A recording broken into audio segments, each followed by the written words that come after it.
भइराखेको हुन्छ भल्भ डिफर्मिटी अथवा जुन भल्भ डिजिजहरू छ अघि नै स्टेनोसिस रिगर्डेसनको कुराहरू आउँछ अनि कार्डियक इफिसिएन्सी घट्ने भयो हाइपरटेन्सन हुन्छ ब्लडको भोल्युम ओभरलोड हुन्छ एट्रियल फिब्रिलेसन र हार्ट फेलियर जस्तो कुराहरू देखिन्छ so let's see science and symptoms again यसलाई मैले प्राइमेरी र सेकेन्डरी गरेर गराएको छु प्राइमेरी सिम्पटम्स भनेको के भयो फटिग हुने भयो chest pain breathlessness swelling in leg and ankle र पाल्पिटेसन्स हुने भयो र स्पेसिफिक यहाँ के नबुझा छैन नि ओके र स्पेसिफिक सिम्पटम्सलाई चाहिँ फेरि स्पेसिफिक सिम्पटम्सलाई चाहिँ अगेन तीनटा पार्टमा दिएको छु मिट्रल स्टेनोसिस अघि जुन मिट्रल स्टेनोसिस भएको थियो त्यसमा चाहिँ के हुने भयो डाइसेप्निया टर्म्सहरू न म सरसर पढ्नु खोज्छ नि ओके डिसेप्निया अर्थात् के सास फेर्न गाह्रो हुन्छ होइन हेमोप्टाइसिस भनेको चाहिँ मुखबाट ब्लड टाइपको अथवा ब्लड मिक्स भएको म्युकस डिस्चार्ज हुन्छ अर्थोप्निया भन्दाखेरि यस्तो हेर्दाखेरि खुट्टा दुखे अथवा जोइन्ट दुखे जस्तो लाग्छ तर एउटा सर्टनेस अफ ब्रेथ हुन्छ अनि पाल्पिटिजम भनेको चाहिँ आफूलाई आफ्नो हार्टबिट सेन्स हुन थाल्छ मिट्रल रिगर्सन भन्दाखेरि भल्भ ओपन हुन जब क्लोज भएन त्यतिखेर चाहिँ फटिग हुन्छ एक्सर्सनल डाइसेप्निया भनेको चाहिँ केही फिजिकल एक्सर्साइज गर्दाखेरि एकदम हाँफ्ने स्यास्याउने हुन्छ र आउटिक इन्भल्भमेन्टमा चाहिँ एन्जिना भन्नाले चेस्ट पेन अनि त्यसपछि सिन्कोपी भन्नाले चाहिँ अब जस्तै फेन्ट हुने अनकन्सियस हुने भयो अनि हार्ट फेलियरको साइन्सहरू देखिन्छ अब चिल्ड्रेनमा के हुन्छ हामीले मेजरली त चिल्ड्रेनलाई इफेक्ट हुन्छ भनेर चाहिँ फिभर हुन्छ माइग्रेटरी हेड पेन भनेर यतादेखि उतासम्मै घुँडाको दुखाइ काकाको दुखाइ कता सर्ने हुन्छ एरिथ्रेमा मार्जिनेटम भन्नाले चाहिँ जस्तै ऱ्यासेसहरू यसमा त प्रपरली देखेको छैन तर हल्का हल्का ऱ्यासेसहरू बडीको स्किनमा आउने अनि कोरिया भनेको चाहिँ मसल्सको चाहिँ अनप्रेडिक्टेबल मुभमेन्टहरू हुन्छ कोही बेला त्यस्तो हात यति गर्छ फेसियलको यतिको मुभमेन्ट देखिन्छ त्यस्तो अनि सबक्युटानियस नोड्युल भनेको स्किनमा यस्तो नोड्युल्सहरू देखिने हुन्छ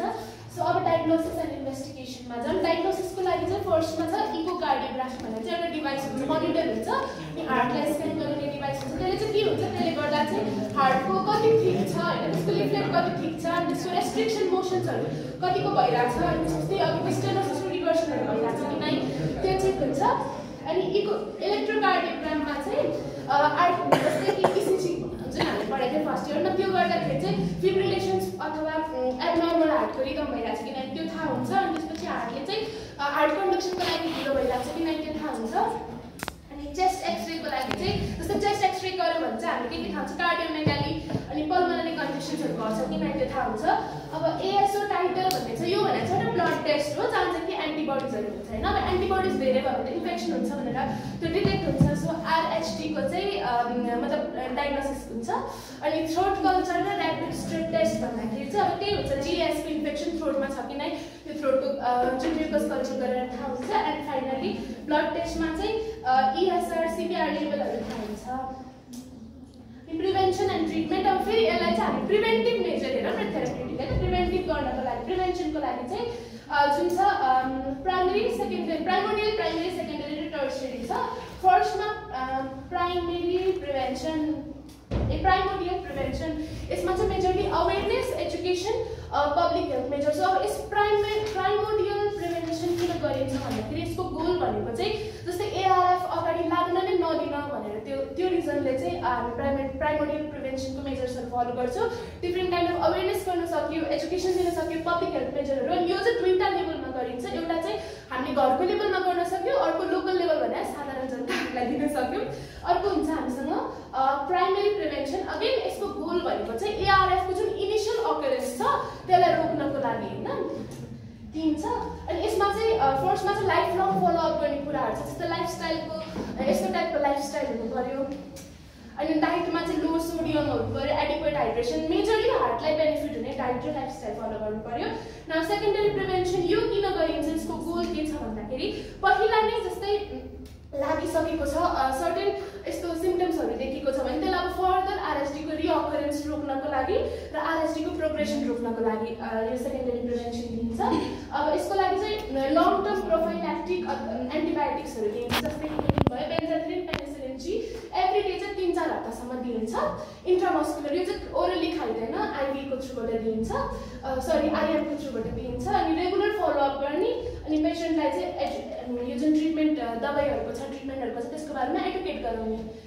फाइनली टर्सियरी प्रिभेन्सन चाहिँ अब यो किन गरिन्छ भन्दाखेरि यसको गोल भनेको चाहिँ जस्तै कम्प्लिकेसनहरू प्रिभेन्ट गर्न लागिसक्यो होइन अब लागेपछि त कम्प्लिकेसन्सहरू prevent before tertiary prevention major. यसको मेजर भनेको चाहिँ मेडिकल म्यानेजमेन्ट र थेराप्युटिक्सकै कुराहरू आउँछ, जस्तै कि यहाँ भयो एरिथाइमसको मेडिकल म्यानेजमेन्ट कुराहरू दियो। अब भल्भमा लागिसकेको छ भने त भल्भलाई रिपेयर गर्नु पर्यो, अनि इन्डोकार्डाइटिसको लागि दबाईहरू दिनु पर्यो, लाइफस्टाइल मोडिफाई गर्नु पर्यो, अनि रेगुलरली इको र इसिजीबाट मोनिटर गर्दाखेरि कार्डियोलोजिस्टलाई फलोअप गर्नु पर्यो। एन्ड थेराप्युटिक्स र मेडिकल म्यानेजमेन्ट। अब दबाईहरूको अलिअलि कुरा गरौँ। फर्स्टमा चाहिँ हार्ट फेलियर थेरापी। इफ यसमा हार्ट फेलियर देखियो भने चाहिँ डायरेटिक्स, एस इन्हिबिटर्स र बेटा ब्लकर दिन्छ। डायरेटिक्स चाहिँ किन दिन्छ? यसमा अब बडीमा भएको एक्सेस फ्लुइड्सहरूलाई रिमुभ गर्नको लागि, लेगको स्वेलिङहरू रिड्युस गर्नको लागि। एस इन्हिबिटर चाहिँ एन्जियोटेन्सिन 1 लाई 2 मा कन्भर्ट गर्नको लागि, अनि त्योबाट चाहिँ प्रोटेक्सन गराउनको लागि। बेटा ब्लकर भनेको चाहिँ हार्ट रेटलाई स्लो गराउनलाई र सिम्पटोमेटिक स्टिमुलेसन्सहरूलाई को हार्मफुल इफेक्टलाई डिक्रिज गराउनको लागि दिन्छ। अगेन एट्रियल फिब्रिलेसन र मेकानिकल भल्भको केसमा चाहिँ एन्टिकोअगुलेसन्स दिन्छ। किन भन्दाखेरि एएफबाट चाहिँ के हुन्छ, जस्तै एट्रियल फिब्रिलेसनबाट के हुन्छ, ब्लडहरू क्लट हुन्छ होइन। फर्स्टमा चाहिँ स्टिकेन्टहरू त्यसले बन्दछ, अनि ब्लडहरू क्लट हुन थाल्छ है। अनि त्यो क्लटेड ब्लड चाहिँ ब्रेनमा पुग्छ, जसले गर्दा ब्रेन स्ट्रोक हुन्छ, र त्यही रोक्नको लागि एन्टिकोअगुलेसन्स दिन्छ। फाइनली चाहिँ एन्टी इन्फ्लामेटरी ड्रग्सहरूको, जस्तै र्युमेटिक फिभरको केसमा चाहिँ एन्टी इन्फ्लामेटरी ड्रग जस्तै कि एस्पिरिन र कर्टिकोस्टेरोइड दिन्छ। किन? यसले चाहिँ फर्स्टमा अफकोर्स इन्फ्लामेसन रिड्युस गर्न, जोइन्ट पेनहरूलाई रिलिफ गराउन, अनि त्यसपछि कार्डाइटिसलाई पनि कन्ट्रोल गर्नको लागि। अब सर्जिकल प्रोसिजरहरू हेरौँ। सर्जिकलको लागि चाहिँ जस्तै भल्भमा अघि हामीले ड्यामेज देखेको थियो भने भल्भलाई रिपेयर गर्नु पऱ्यो कि रिप्लेस नै गर्नु पऱ्यो थ्रु सर्जरी। अनि अर्को चाहिँ एउटा मेथड छ जसलाई भन्छ बलुन भाल्भोटोमी। यो भनेको चाहिँ एउटा यस्तो प्रोसिजर हो, यहाँ पनि हल्का भिडियो टाइपको छ होइन। यो चाहिँ यस्तो प्रोसिजर हो जहाँ चाहिँ कि भल्भ न्यारो भयो भने त्यसलाई खोल्नलाई युज गरिन्छ होइन। जस्तै कि एउटा भल्भ छ अरे, त्यसमा चाहिँ क्याथेटरको टिपमा चाहिँ बलुन राखिन्छ होइन, अनि त्यसलाई अब हार्टभित्र इन्सर्ट गरिन्छ। इन्सर्ट गरेपछि चाहिँ बलुनलाई इन्फ्लेम गरिन्छ, अनि त्यो बलुन इन्फ्लेम हुँदाखेरि चाहिँ हार्टको भल्भ चाहिँ वाइडन हुन्छ। यसरी बलुनलाई इन्फ्लेम गर्यो, अब यस्तो गर्दाखेरि हार्टको भल्भ वाइडन हुन्छ। So this is the procedure. अर्को साइडमा मैले गरेँ। अब फाइनली अब यसको कम्प्लिकेसन्सहरू के छ? कम्प्लिकेसन्स भनेको चाहिँ कग्निटिभ हार्ट फेलियर भयो, एट्रियल फिब्रिलेसिस, अनि एरिथाइमस, इन्फेक्टिभ इन्डोकार्डाइटिस, अनि स्ट्रोकहरू हुन्छ। Pulmonary hypertension, pregnancy related risk. यो लास्ट टाइम पनि इम्पोर्टेन्ट छ। प्रेग्नेन्ट वुमनलाई आरएचएफ लाग्यो भने चाहिँ, आरएचडी लाग्यो भने चाहिँ रिस्कहरू बढ्दछ। फाइनली अब आयुर्वेदिक पर्सपेक्टिभ पनि अलिअलि हेरौँ।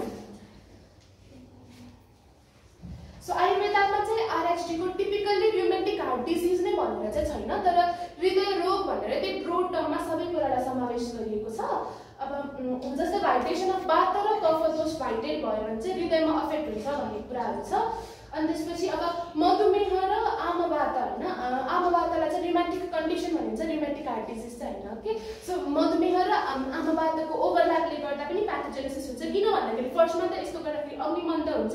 आर्म फर्म हुन्छ, अनि स्रोत दृष्टि हुन्छ, वात दृष्टि हुन्छ होइन। यति हुने बित्तिकै के हुन्छ, हाम्रो कार्डियोभास्कुलर सिस्टमलाई पनि एफेक्ट गर्छ राइट। सो यही रिजनले गर्दा। अनि फाइनली कजेसहरू चाहिँ के छ? आयुर्वेदको अकर्डिङ आरएचडीको कजेस भनेको चाहिँ डाइजेसनमा, जस्तै इम्प्रपर डाइजेसन भयो, आमा अथवा टक्सिन्स कम भयो, अग्नि लो भयो, पुर लाइफस्टाइल र डाइटरी प्र्याक्टिसहरू यदि कम छ, अनि स्ट्रेस अनि इमोसनल डिस्टर्बेन्सहरू बढी छ भने चाहिँ they are seen as the reasons. Finally अब आयुर्वेदिक म्यानेजमेन्टमा चाहिँ के गर्न सकिन्छ? लङ्गन स्वेदन, हामी सबैलाई थाहा छ, पञ्चकर्म थेरापिज, डाइट। सो अभ्याङ्ग स्वेदन, अनि डाइटमा चाहिँ जुन चाहिँ इजिली डाइजेस्टेबल होस्, यो अघि पनि डाइटको कुरा आएको थियो। अनि द्रव्यहरूमा चाहिँ कुन द्रव्य दिन्छ भन्दा अर्जुन, त्यसले चाहिँ के गर्छ, हाम्रो हार्टको र ब्लडको फ्लोलाई चाहिँ हार्टलाई स्ट्रेन्थ गर्छ र ब्लडको फ्लोलाई राम्रोसँग रेगुलेट गर्छ। अनि त्यसपछि 10 मूल, पुनर्नवा र अश्वगन्धा, यिनीहरूले चाहिँ हार्टको इन्फ्लामेसनलाई अथवा बडीको इन्फ्लामेसनलाई रिड्युस गर्ने कारणले यो द्रव्यहरू दिन्छ। अब क्लिनिकल केस स्टडिज है त। सो यो चाहिँ हामीलाई मेजरली 3rd इयरमा चाहिन्छ तर पनि सर्ट कुरा हेरौँ एउटा यो सानो बच्चा छ अरे रुरल एरियाबाट आएको 13 वर्षको अनि उसलाई चाहिँ सिम्टम्स के थियो डिजिप्निया अनि त्यसपछि पाल्पिटेसन छ सास फेर्न गाह्रो भयो अनि हार्टबिट उसलाई आफै सेन्स भयो अनि इको जब गरियो इकोकार्डियोग्राफी त्यतिखेर चाहिँ उसको मिट्रल भल्भ चाहिँ न्यारो भएको थाहा भयो अनि म्यानेजमेन्टमा उसलाई डायरेटिक बेटा ब्लकर र भल्भ रिप्लेसमेन्ट दियो अब यो के केस हो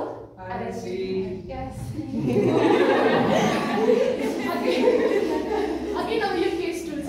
पेसेन्ट छ 26 इयर ओल्डको प्रेग्नेन्ट फिमेल अनि उसको हिस्ट्रीमा चाहिँ पास्ट रिमेटिक फिभर देख्यो अनि त्यसपछि मिट्रल भल्भ चाहिँ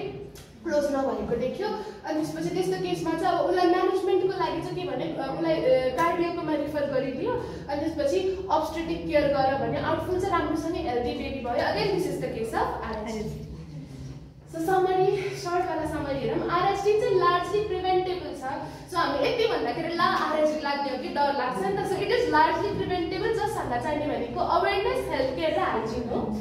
and then integration of modern हामी मोडर्न पनि हेऱ्यौँ अप्रोच आयुर्वेदिक अप्रोच पनि हेऱ्यौँ यो दुईटालाई प्रपरली इन्टिग्रेट गर्यो भने चाहिँ यसले निको भएको देखिएको छ प्रमिस गरिएको छ so कन्क्लुजनमा RHD remains a global challenge, especially in low-income region. अघि हामीले low-income countryहरुमा किन छ त्यसको रिजन्स पनि डिस्कस गरेछौँ अनि त्यसपछि प्रिभेन्सन टाइमली प्रिभेन्सन डायग्नोसिस र डिफरेन्ट की फ्याक्टरहरूले चाहिँ यसलाई राम्रोसँग म्यानेज गर्न सकिन्छ अनि इम्पावरिङ कम्युनिटिजहरूलाई इम्पावर गरेर होलिस्टिक केयर अनि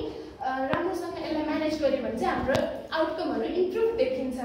सो रेफरेन्स चाहिँ मैले यतिबाट दिएको छु WHO को RHD फ्याक्ट सिट थियो अनि एउटा Harrison's principle of internal medicines भन्ने बुक थियो रोबिन्स एन्ड गॉर्डनको बायोलोजिकल बेसिस अफ डिजिज भन्ने बुक थियो अनि यो दुईटा लास्टको रिसर्च आर्टिकल थियो यतिबाट रेफरेन्स लिएको छु एन्ड फाइनली